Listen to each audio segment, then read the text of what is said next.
The Assembly will hear an address by His Excellency James Marape, Prime Minister and Minister for Bougainville Affairs of the independent state of Papua New Guinea. May I request protocol to escort His Excellency.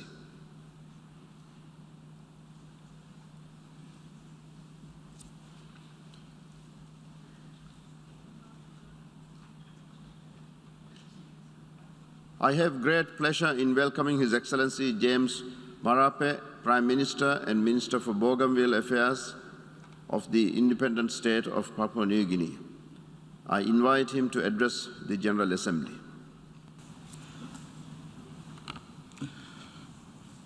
His Excellency Mr. Abdullah Sahid, the President of the General Assembly, His Excellency Mr. Antonio Guterres, United Nations Secretary General, fellow leaders, excellencies, distinguished delegates, ladies and gentlemen, it is my distinguished honor and pleasure on my own behalf and that of my 8 million plus people and government to join other global leaders in addressing the General Assembly today.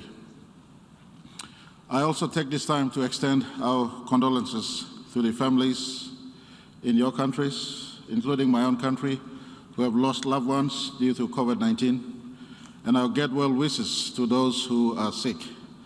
I also pay tribute to the global frontline workers and service personnel who have toiled over and beyond the call of duties to care for those who are sick and vulnerable, especially our medical workers. Mr. President, this being my first attendance at this global forum, I am greatly humbled and warmly congratulate you and the government and people of the Republic of Maldives on your mandate, particularly as a small island developing state, to lead our collective work this session. This is compounded by the intensifying and worrisome global climate crisis, accelerated by biodiversity losses and other humanitarian, peace, security, and trade-related issues that poses great challenges to the way we now manage our regional and global and socio-economic affairs. Despite all these challenges, we are heartened by your foresight, commitment, and leadership under your Presidency of Hope, Vision, and TAM. We pledge our total support to you and offer our partnership during your tenureship as President of this August Forum. Mr. President, I also thank your predecessor, His Excellency Mr. Volkan Bozkır, and the delegation of Turkey for his excellent leadership and outstanding work this past year, under, of course, very challenging circumstances. We wish him and his family all the very best. I want to place on record Papua New Guinea's deep appreciation and support to our friend, the Secretary General of United Nations, His Excellency Guterres, for his continuing bold and decisive leadership of work for our United Nations in as far as the United Nations mandate and charter is concerned. Mr. Secretary General, your unanimous reappointment for another term starting next year is indeed a clear demonstration of the confidence and trust the United Nations member states, including my own country, have in your work ethics, your strong leadership, which this organization needs at this very challenging period. I thank you for your frank and sobering assessment of the challenges before us and your proposals on how we confront these challenges practically and at multilateral levels. Mr. President, I bring to you all greetings from Papua New Guinea in the blue, peaceful Pacific Ocean. The Pacific Ocean, or the blue Pacific continent, is home to marine and terrestrial biodiversity and is where the most vulnerable small island states are being exposed to the global threats of rise in sea level due to climate change and the health and the associated economic woes brought about by the COVID-19 pandemic. I speak for Papua New Guinea, of course, but the issues will no doubt resonate with the small island states, including those of my Pacific brothers and sisters. I also believe, Mr. President, that you too will have some appreciation on what these issues are, because you come from a small island state yourself. Our ocean homes and our way of life is intertwined with the coastal ecosystem in its natural equilibrium. This equilibrium is now affected by human influence, and for us small island states, not in our making. But we are the first victims and the most affected because of our inherent vulnerabilities.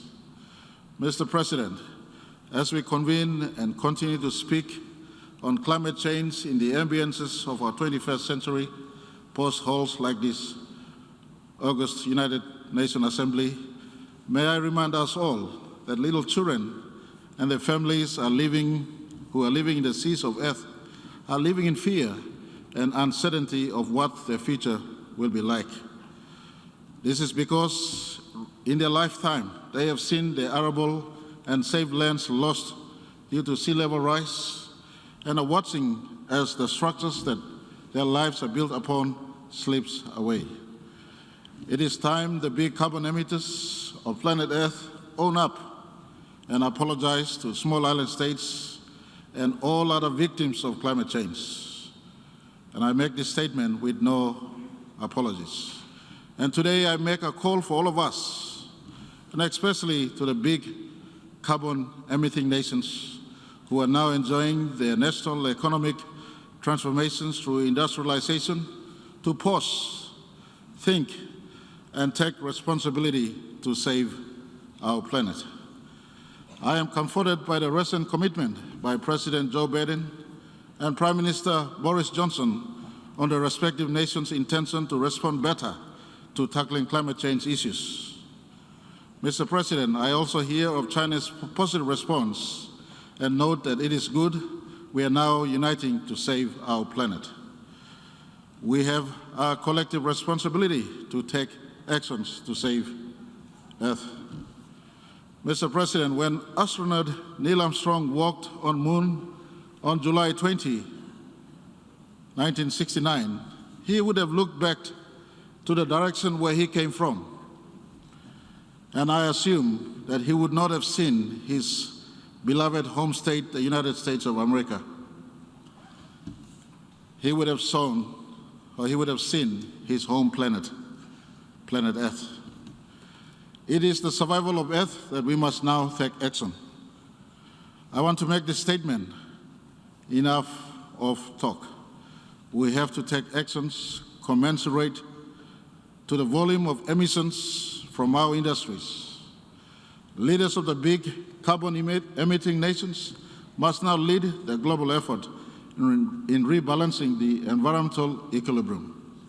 It is a hard ask, but really a necessary call for leadership and champions. I point to all nations on earth to embrace the unity of humanity to save our planet, because what happens in Africa will and does affect Europe. Whatever happens in Asia will affect America, and whatever happens in Middle East will affect those of us in the Pacific, and vice versa. We live in one planet, one atmospheric envelope, one interlinked environmental ecosystem.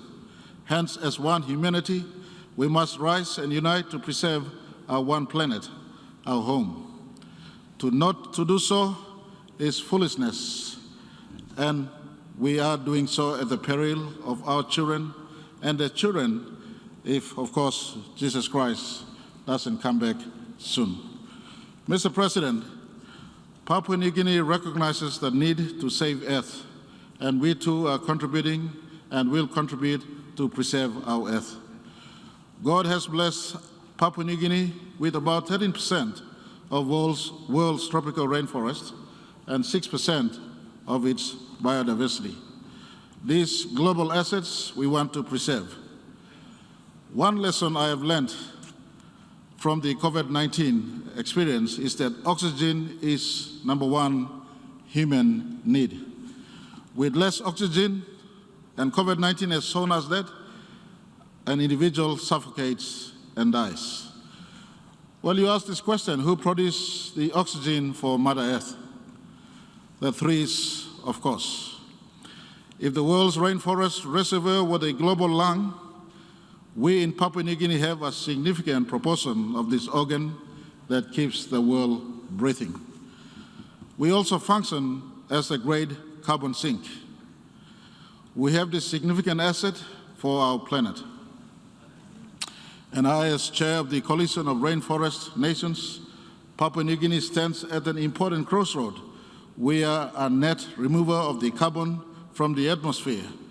The removal capacity from our forests is over 100 million tons per year. Our energy emissions at present is really around 10 million a year. Therefore, if the READ Plus mechanisms delivers as it should be, Papua New Guinea can remain where every country needs to be by 2050 under the Paris Agreement, a net remover of carbon from the atmosphere. The preservation and conservation plus sustainable harvest and use of forest resources can be our commitment to you all for the upkeep of Earth, heading the red code humanity that was called by our good Secretary General Guterres. The recent Intergovernment Panel on Climate Change Sixth Assessment Report is crystal clear that human actions are the cause of the worsening climate crisis. We must take action to change this trajectory. We have long said that climate change is serious, it's a very serious existential threat to our national security and well-being. Therefore, the climate security nexus reality must and cannot continue to be denied by the Security Council, as it would be dereliction of duty to all people worldwide on the part of the Council. We welcome the increasing support of the Council on this important agenda. Mr. President, let me also welcome and commend the excellent leadership and efforts by the United Kingdom as COP26 President-designate, Italy also as the co-host of COP26, and the United Nations Secretary General in rallying the international community to take bold decisions and practical measures necessary to deliver on the Paris Agreement commitments. I cannot overstate the urgency and the ambitious actions needed under the Paris Agreement to undo the serious damage humanity has caused to planet Earth. I will also continue to advocate strongly that responsibility must be assigned correctly, appropriately, and proportionately to the scale of damages done. Mr. President, during COP26, I will be seeking to progress a number of issues on behalf of Papua New Guinea and the wider Pacific Blue economy.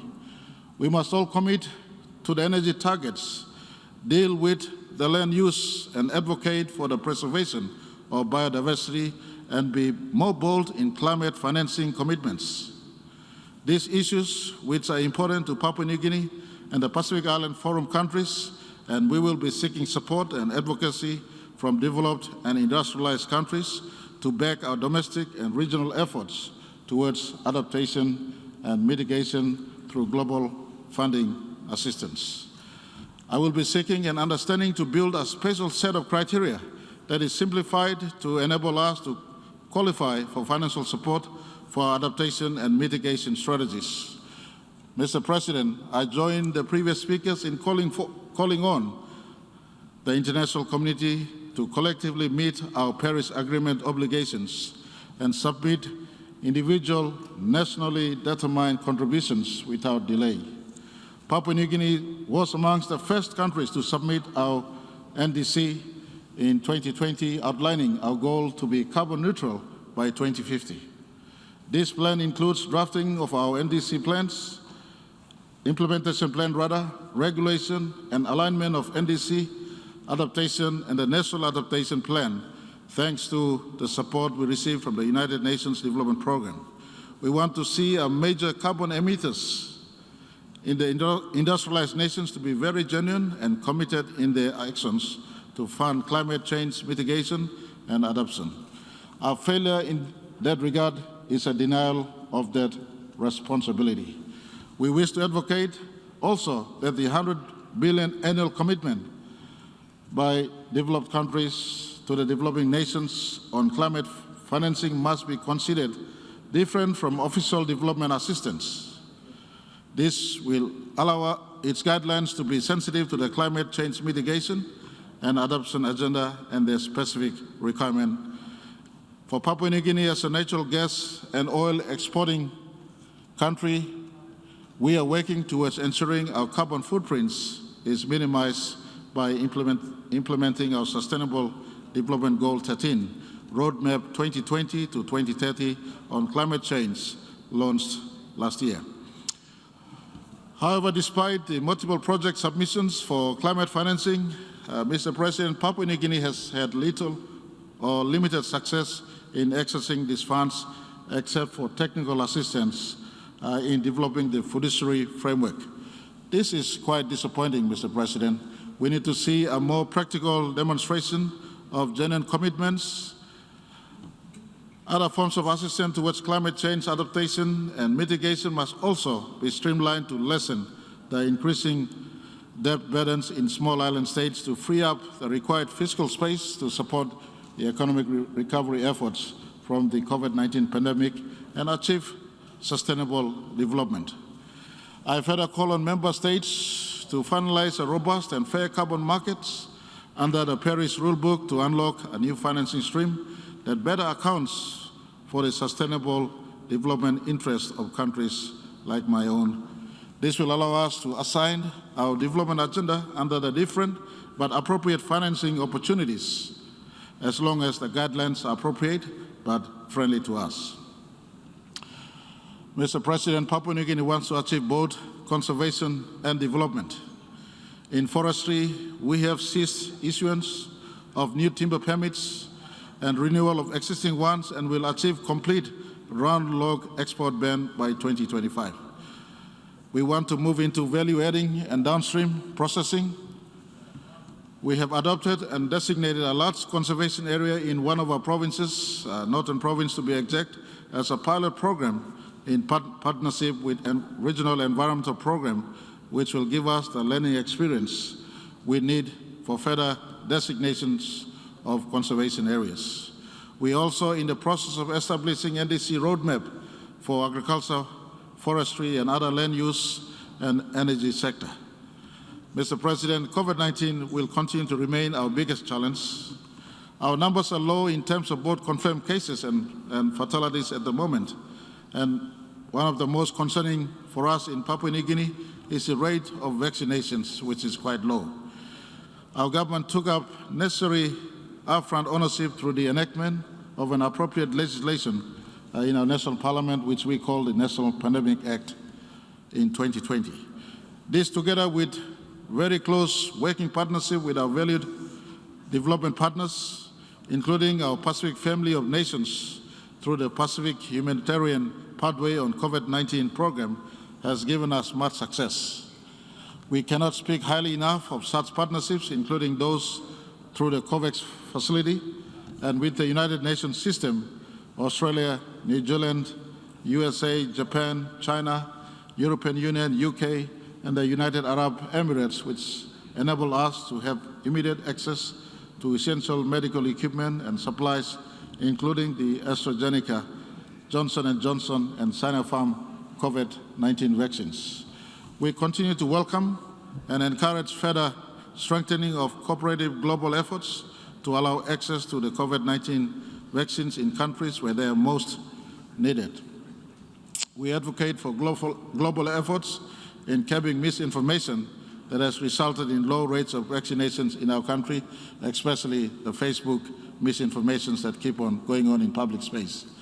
It will truly support our efforts in building national advocacy and awareness in the efficacy and safety of COVID-19 vaccines, a program ably supported by our development partners, including mostly notable the churches and the United Nations Country Office. We have to do all do all of that while keeping a very close eye on the general health sector of our country, because we cannot afford to lose sight of the other aspects of health in our country. Our National Health Plan is ready to be launched, except for the settlement of the financing plan that matches our health plan. It will encompass facility development, capacity building, pharmaceutical procurement, and development of primary, secondary, and tertiary healthcare, as well as building our provincial capacities and the requisite capacity building and education in as far as the health sector is concerned. Mr. President, economic management for us involves taking stock of where we were and building the right structures for re-engagement with our international partners, and ensuring that right enablers are put in place to build and sustain a robust economy. It involves taking stock of our debt portfolios, reprioritizing our expenditures, and focusing on important reforms in the utility sector, infrastructure, education, health, and of course, our natural resources. It also involved taking a closer look at specific projects in the extractive industry and working with their proponents to see them come on stream. And for the last 2 years, the bulk of our effort was to ensure that we achieved really a fine balance between the adherence to our COVID-19 protocols and requirements, but at the same time trying to find a balance between ensuring that our economy was opened and was functioning. Our work in the transparent stocktake of our debt portfolios have resulted in attracting strong support from the World Bank, from the IMF, and has provided important platform for support from our bilateral partners like Australia and Japan, and for this we are truly very, very grateful. We acknowledge the support to us at this important time when COVID has hit us and our economy is struggling. We continue to advocate for the use of our natural resources, but the foundational tenet is that the development of these resources are to be done on the premises that all stakeholders have a shared interest in these developments. And these interests are to be fully satisfied within principles of equity and equality, where we leave no one behind, especially a country like mine, which has many different ethnicities that own a parcel of land in our country. A key area of focus is the substantive investment and development of quality economic infrastructures to link the provinces throughout my country and deliver important services to all our citizens countrywide and enhance their socio-economic opportunities. We have embarked on a very important Connect PNG program, which is trying to connect a rural Papua New Guinea together into one another, which is building and expanding key infrastructure and assets, such as national roads, wharves, jetties, airports, airstrips, and punching new road corridors, and information and telecommunication network, and electricity access to the majority of our population. This is the stimulus for economic transformation of our people. This is done as required by our national constitution, and for those who might need to know, Papua New Guinea was only independent as late as 1975. And this is totally in alignment with our National 8-Point Plan, our PNG Vision 2050, our Development Strategic Plan 2010 to 2030, our Medium-Term Plan 3, 2018 to 2022, and the 2030 Agenda for Sustainable Development to better deliver socio-economic prosperity for the country. And we hope by this we would become a middle-income earning country by 2050. Mr. President, growth for PNG continues to be off at the back of our petroleum and energy and the mining sector, which contributes around 60% of our gross domestic product. We continue to advocate for these developments to take place and do as much as we can and as hard as we can to advocate for important policies in those sectors. Our policies on developments in the extractive sector has begun to be cognizant of the diminishing financing envelope from external sources such as loans and grants. At the same time, we have had to move towards better management of our national public debt. We strongly recognize the importance of generating sufficient revenue from our own domestic sources to complement external budget support for our national development priorities. As you would know, Mr. President, the General Assembly 2030 agenda and the Addis Ababa Financing Development Framework calls for such. And it is in this spirit that my government has embarked on reviewing and reforming our legislation and policies in the resource sector to ensure appropriate levels of national content in projects and facilitate fair and equitable returns for all stakeholders with shared interests. At the same time, we continue to value and respect and uphold our partnership obligations with the private sector in our natural resource sector. And Mr. President, may I say we remain open for business and therefore welcome bona fide international investors to join us in exploring opportunities that are still available in my country. Mr. President, my country continues to enjoy partnership with important multilateral financial institutions. Let me take a moment to thank the World Bank. I thank IMF, I thank ADB, and of course our valued bilateral partners, including Australia, New Zealand, Japan, China, India, European Union, the United States, for supporting my government's development priorities. It would be remiss of me not to also acknowledge the excellent work undertaken under the leadership of the Prime Ministers of Canada and Jamaica and the United Nations Secretary General for financing for development needed particularly in developing countries to recover and build back from the COVID-19 pandemic. Our call Papua New Guinea strongly supports. Mr. President, my government has prioritized in investing in the agricultural sector as an engine of economic growth and prosperity for our country. The strategic interventions are a combination of credit scheme that we've engaged upon, freight and price subsidy for our rural farmers, which has helped broaden the scope and reach the agricultural production sites in our country. This will not only help broaden the tax base and generate additional revenue the country needs for development, but also, more importantly, improve our rural communities and their livelihood and enable them to be proactive in as far as our nation building is concerned. Our largely rural-based economy is dependent on subsistence agriculture. It is my government's desire to transform the agricultural sector into a reliable, commercial and sustainable food system that will address food security and climate resilience, as well as conservation and management of our vast biodiversity. To support this, we have set targets to increase cash crop production by 30% and also increase livestock production by 30% by 2025 and develop taxation incentives for our local farmers.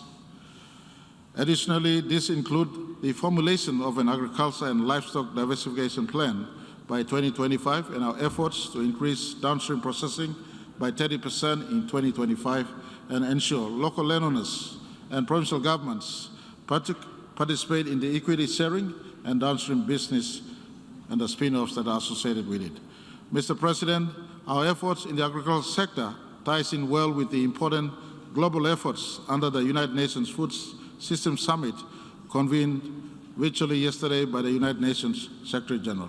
For Papua New Guinea, we have identified 5 key priority actions that forms our national pathway to transform our food systems in ways that will build a sustainable, equitable, resilient and healthier food system in our country.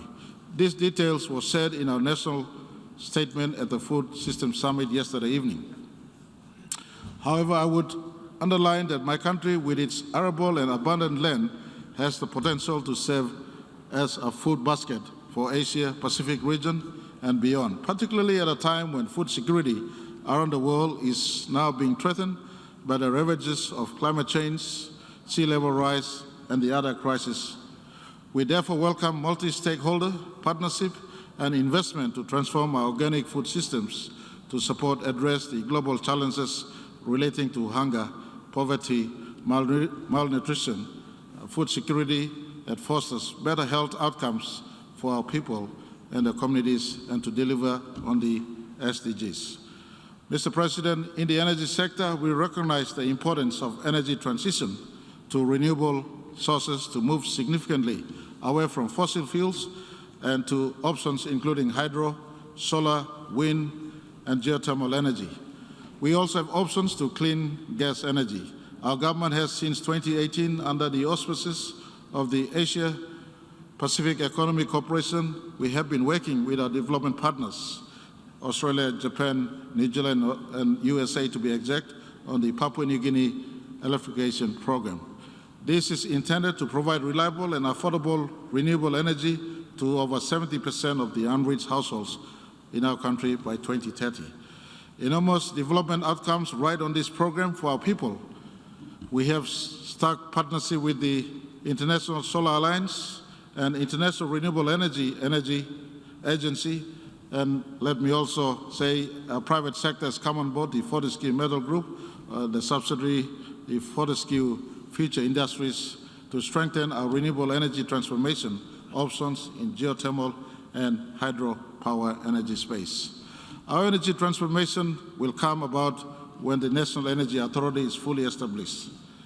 It is a very strategic act we took on early this year to separate the regulatories from the responsibilities from the generation of power, and we hope that in the not too distant future, this authority of ours will regulate the energy space to allow for facilitate more investments and developments into the different energy, especially the clean energy sources that we advocate. Mr. President, we want to recapitalize on the energy space and to ensure that clean energy becomes Papua New Guinea's main driving force.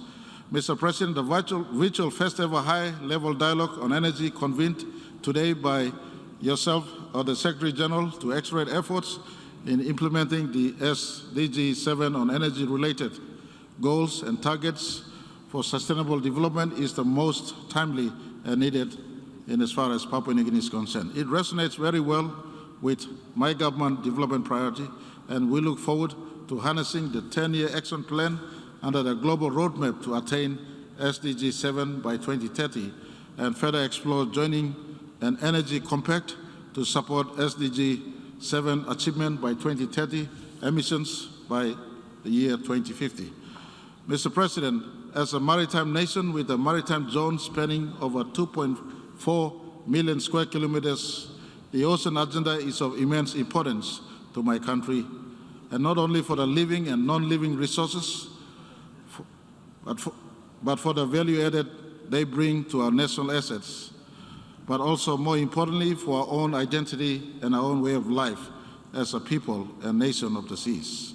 My government is also prioritizing and strengthening the management, the governance, and security of our maritime zones under our National Oceans Policy 2020 to 2030, which was adopted in July 2020.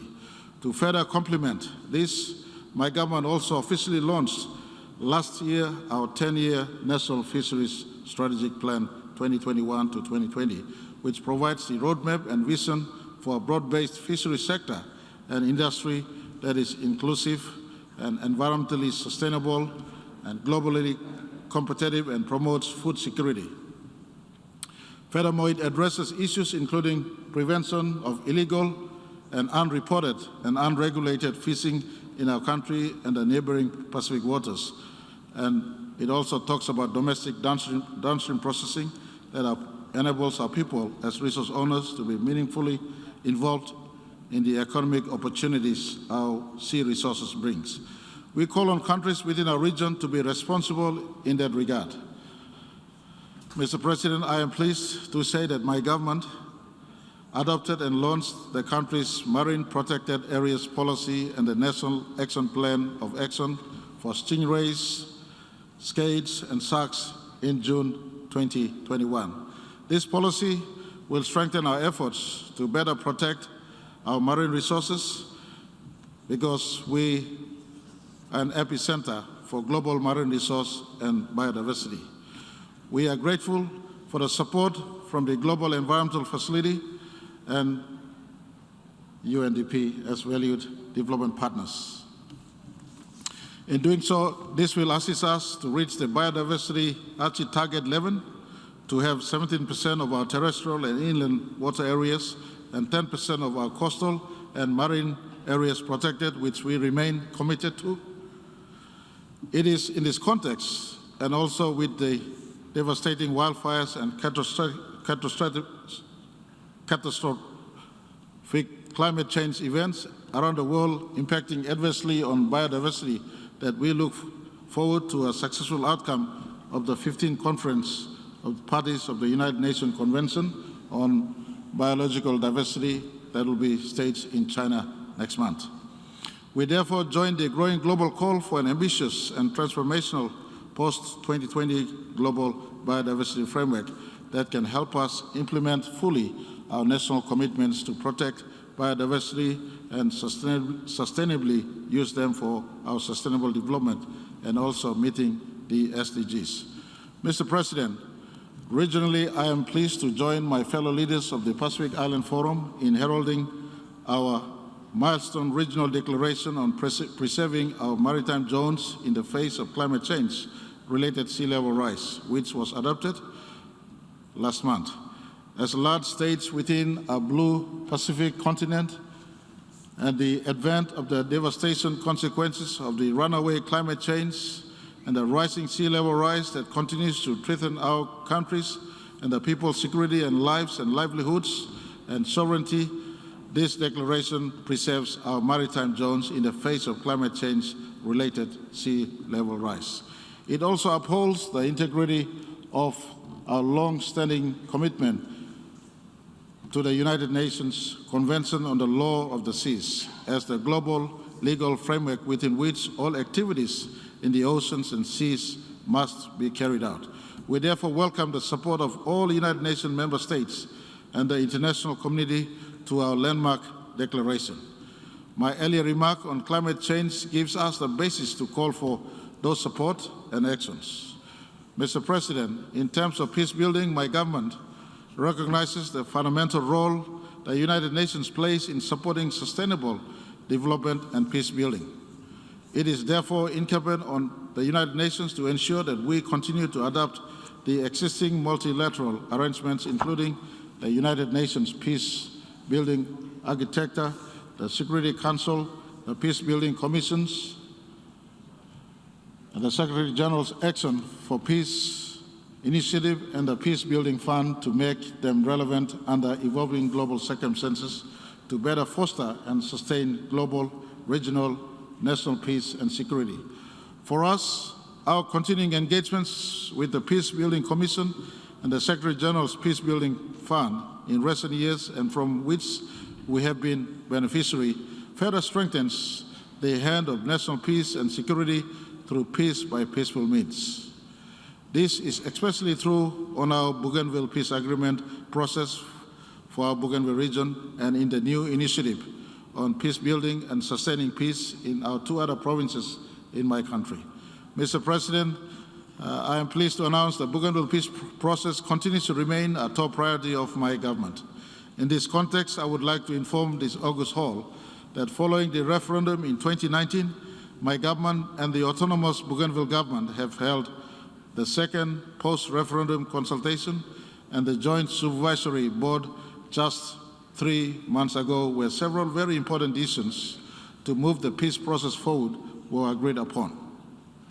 This included the reaffirmation of both parties to our commitment to the Bougainville Peace Agreement, the importance of a peaceful dialogue on the way forward, guided by the country's constitutional and parliamentary processes, including the respect to the outcome of the 2019 referendum, which includes the agreement to transfer all agreed powers and a joint roadmap to guide the post-referendum process.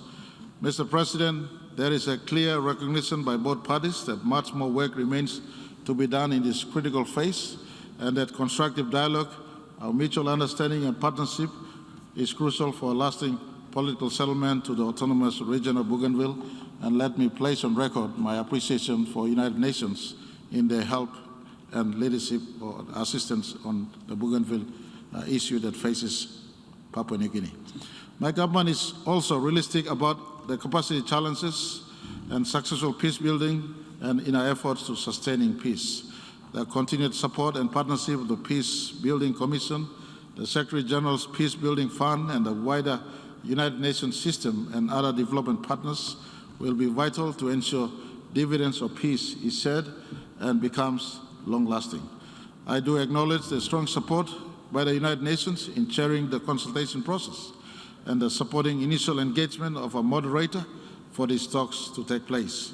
I would also like to put on record our sincere appreciation to our valued bilateral and multilateral development partners, and again including Australia, European Union, Japan, China, Germany, Ireland, New Zealand, the United States, the United Kingdom, and the entire United Nations systems for their continuing commitment and support towards the Bougainville peace process and the recent initiative in the two provinces in the Highlands part of our country to look forward to a better work with all development partners on this important priority that my government is undertaking.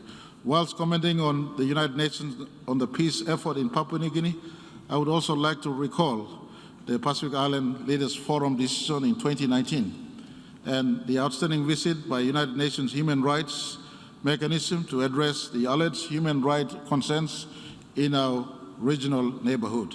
This visit is very important to ensure that the greater peoples of the region have peace within their respective sovereignties and their rights and cultural dignities are fully preserved and maintained. Mr. President, we also have long recognized that our sustainable development efforts will be in vain if we do not safeguard our women and girls in their human rights and preservation of the dignity and provide them opportunities to be equal development partners for nation building. This is why my government has prioritized gender equality and empowerment opportunities with policies, laws, and strategies, and we have set in place, among others, the Gender-Based Violence Strategy from 2016 to 2025 and the Family Protection Act, and provided that this demographic segment of our economy specific economic opportunities to be engaged in entrepreneurial activities to empower our women and our girls. This initiative takes into account of all our international commitments and obligations under relevant international frameworks, notably the Beijing Platform for Action. We recognize that much work remains to be done, but we are determined and committed to do what is right for our women and our girls, as our country's future prosperity and security also depends on how we treat them today and into the future. This is clearly demonstrated recently by the groundswell of support to combat and end the scourge of gender-based violence in the country. I am pleased to note that this year, my government, with the support of the parliamentarians to end gender-based violence, established by Partition Special Parliamentary Committee on Gender-Based Violence to inquire into gender-based violence in the country and propose recommendations and measures to combat and end the scourge of gender-based violences. A report of this important work has been tabled in Parliament, and we are working towards implementing it. This will complement the work done under a European Union-led and United Nations supported Spotlight initiative for ending violence against women and children, which was jointly launched when the United Nations Deputy Secretary General, Ms. Amina Mohammed, in March of 2020, visited Port Moresby. I really want to thank Her Excellency for this visit. It was not only a visit to the capital city, but she did step out into rural Papua New Guinea. We are also embarking on the administrative measures for quotas for women representation in our national parliament. The inadequate representation of women in parliamentarian is a continuing concern for us in Papua New Guinea. We are optimistic to set in motion this initiative at our next general election scheduled for July 2022. These are but some of the key issues my government is now working in our third cycle universal periodic review report to be presented to the Human Rights Council in November of 2021. Mr. President, before I conclude, I would like to reiterate our call on the General Assembly to do better in delivering on the reforms of the United Nations Security Council. This important organ, entrusted with the international community's peace and security, with its archaic representation and working methods, is in dire need of an overhaul to ensure it meets with today's reality. We are concerned that it has been nearly 12 long years now since the first round of the intergovernmental negotiations for the reforms of the Security Council, and the costs keep on escalating for countries like ours. Despite all the extensive efforts on the 5 agreed elements of the IGN package, it still does not have any formal status to this date. For my delegation, a single consolidated document now and not in the indeterminate feature is indeed needed for real negotiations to pave way for the reforms of the Security Council. The importance of this cannot be overstated. We reiterate our call on the fundamental point. I also recognize, as I close, the important reality checked by the Secretary General Guterres in his call for action on the common agenda. The Secretary General's proposals and recommendations for call for a robust United Nations system, it has our full support. But we cannot progress the common agenda without dealing with the system that will carry it. And I thank you, Mr. President, for giving me an opportunity to speak. Under your presidency, we hope our planet can be a place, and a better place for all. We have a hope that no one will be left behind. God bless you all. God bless our planet Earth. Thank you very much for the opportunity. On behalf of the General Assembly, I wish to thank the Prime Minister and Minister for Bougainville Affairs of the independent state of Papua New Guinea for the statement just made, and I request protocol to escort His Excellency.